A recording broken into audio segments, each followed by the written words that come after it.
اب حدیث کی روشنی میں اس فرشتے نے یہ درود سن لیا. کیا اس وقت بمبے کے اس پرٹیکولر جگہ پہ ہم ہی لوگ درود پڑھتے ہیں یا پورے بمبے میں لاکھوں لوگ درود پڑھتے ہیں؟ پورے ہندوستان میں پوری دنیا میں کروڑوں اربوں مسلمان درود پڑھتے ہیں. کوئی ایسا وقت نہیں جو اذان سے خالی ہو، ہر وقت اذان ہوتی ہے. یہاں اگر عشاء کی اذان اب ہوئی تو کسی اور جگہ پہ 1 منٹ کے بعد عشاء کا وقت ہوا. کسی ملک میں مغرب کی اذان، کسی ملک میں عصر کی اذان، کسی ملک میں فجر کی اذان. کوئی ایسا وقت خالی نہیں جہاں اذان نہ ہوتی ہو. اب اذان میں اگر کوئی اشہد ان لا الہ الا اللہ کے بعد حی علی الصلاۃ پڑھے گا تو اذان مکمل ہوئی. اشہد ان محمد رسول اللہ پڑھنا پڑے گا اور سننے پر درود شریف پڑھنا بھی واجب. اللہ اکبر. اقامت فوراً ہوتی ہے، تھوڑی دیر کے بعد ہر جگہ پہ دنیا کے ہر خطے میں اقامت ہوتی ہے. کوئی بھی وقت اقامت سے خالی نہیں. اقامت میں بھی سرکار کا نام. دنیا میں کوئی ایسا وقت نہیں جو نماز سے خالی ہو. اگر آپ کو نظارہ کرنا ہو تو ابھی حرم شریف میں دیکھ لیجئے، رات کو بھی نماز پڑھنے والا ملے گا، دن کو بھی پڑھنے والا ملے گا. کوئی وقت نماز سے خالی نہیں. پوری دنیا میں ہر وقت نماز پڑھی جاتی ہے اور نماز السلام علیک ایھا النبی کے بغیر کمپلیٹ نہیں. وہاں بھی سلام. اب دنیا کے ہر خطے میں ہر چپے میں درود و سلام پڑھا جا رہا ہے.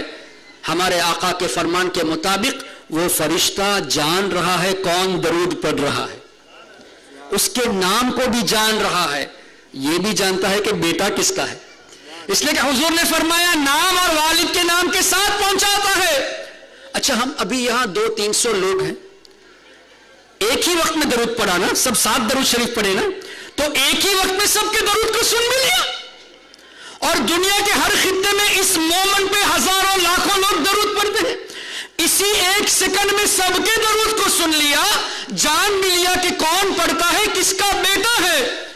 اور بمبئی سے، پیرس سے، لندن سے، کینیڈا سے اسی مومنٹ میں مدینہ شریف میں پہنچا بھی دیا. تو فرشتہ حاضر و ناظر ہوا کہ نہیں؟ فرشتے کو علم غیب ہوا کہ نہیں کہ کس کا نام کیا ہے، اس کے باپ کا نام کیا ہے، کس کا بیٹا ہے، اور کس خطے میں رہ کر درود پڑھتا ہے، اور فوراً پہنچانے کی طاقت بھی اللہ نے دی. کیا کسی وہابی نے اس کا انکار کیا؟ کبھی آپ نے سنا کہ فرشتے کی طاقت کا انکار کرتے ہوئے؟ کسی نے نہیں کیا. اور ان کے امام ناصر الدین البانی نے اس حدیث کو صحیح بھی کہا ہے.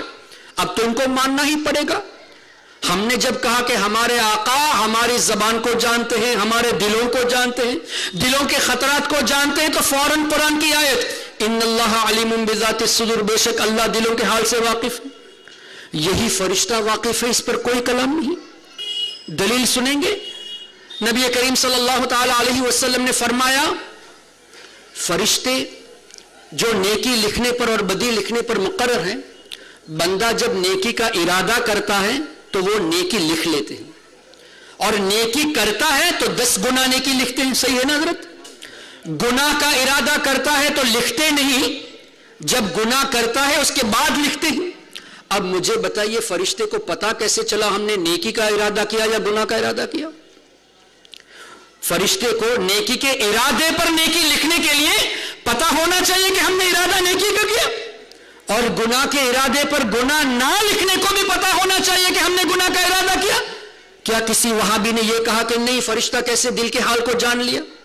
اور یہ فرماتے ہیں آقا کریم صلی اللہ علیہ وسلم. کسی نے اعتراض نہیں کیا.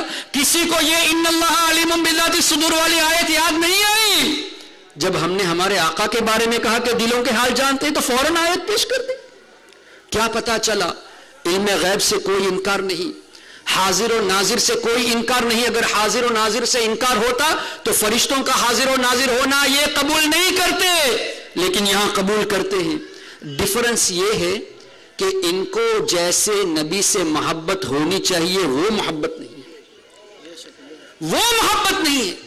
اگر ہوتی تو اس کا انکار کبھی نہیں کرتے. اور اگر واقعی میں علم غیب کا اگر ان کا انکار ہے تو فرشتے کے غیب کا انکار کر کے دکھائے. حاضر و ناظر پر انکار ہے تو حاضر و ناظر فرشتے پر انکار کر کے دکھائے.